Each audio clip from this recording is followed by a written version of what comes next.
नमस्ते। आज के इस एक्सप्लेनर में हम सीधे मुद्दे पर आते हैं। अधिगम यानी लर्निंग। हम अक्सर इस शब्द का इस्तेमाल करते हैं, राइट?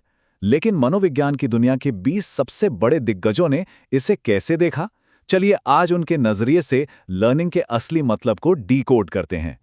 अब अलग-अलग थ्योरीज में गोता लगाने से पहले एक बहुत ही बेसिक सा सवाल उठता है। आखिर ये अधिगम या लर्निंग वास्तव में है क्या? देखिए, सीखना सिर्फ तथ्यों को रट लेना बिल्कुल नहीं है। अगर हम इसके कोर को समझें तो अनुभव और प्रशिक्षण के कारण हमारे व्यवहार में जो एक अपेक्षाकृत स्थायी परिवर्तन आता है, वही असल में लर्निंग है। इस पूरे कॉन्सेप्ट को हम आसानी से 5 अलग-अलग श्रेणियों में बांट सकते हैं। तो चलिए, सबसे पहली श्रेणी से शुरू करते हैं। ये है ज्ञान और आदतों का अर्जन।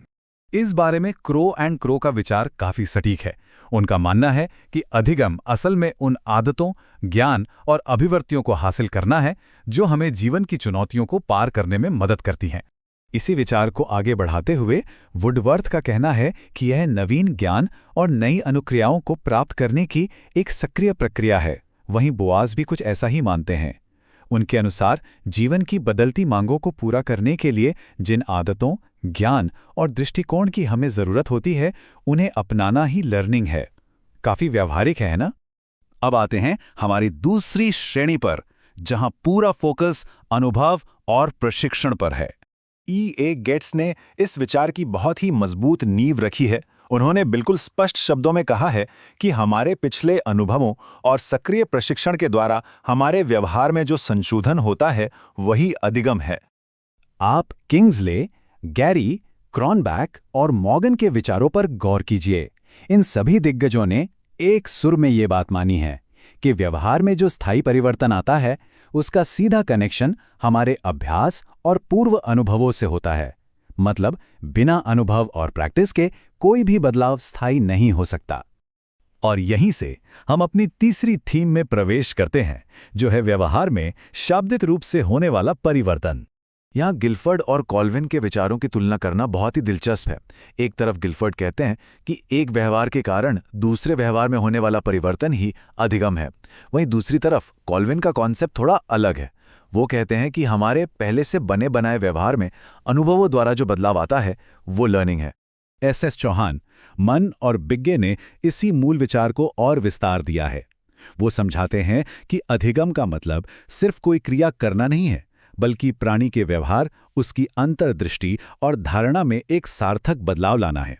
यही सीखने का असली सार है। लेकिन जरा सोचिए, क्या हमारे व्यवहार में बदलाव शून्य में होता है? बिल्कुल नहीं।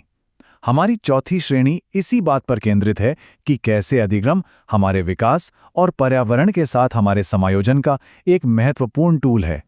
यहां B.F. स्किनर का ऑपरेंट कंडीशनिंग वाला बैकग्राउंड साफ झलकता है। उन्होंने अधिगम को परिभाषित करते हुए कहा है कि यह व्यवहार में उत्तरोत्तर अनुकूलन की प्रक्रिया है। यानी सर्वाइव करने और आगे बढ़ने के लिए हमें लगातार खुद को ढालना पड़ता है। पील, मर्फी, डैनियल बेल और प्रेसी, ये सभी मनोवैज्ञानिक इस बात का बहुत ही खूबसूरती से समर्थन करते हैं। वो कहते हैं कि पर्यावरण की बदलती आवश्यकताओं और चुनौतियों का सामना करने के लिए इंसान अपने व्यवहार में जो संशोधन या अनुकूलन करता है, वही सच्चा अधिगम है। एक तरह से ये हमारे और हमारे वातावरण के बीच का तालमेल है। और आखिर में हमारी पांचवी और अंतिम थीम, ये अनुबंधन की अंदरूनी कार्यप्रणाली और हमारे सक्रिय प्रयासों पर गहराई से बात करती है। अनुबंधन की बात हो और इवान पावलोव का जिक्र न हो, ऐसा तो हो ही नहीं सकता। पावलोव का क्लासिकल नजरिया पूरी तरह से स्पष्ट है। वो मानते हैं कि अनुकूलित अनुक्रिया के परिणाम स्वरूप आदत का निर्माण होना ही अधिगम है। अपनी सूची को पूरा करते हुए हम हिलगार्ड और हरलॉक के विचारों को देखते हैं।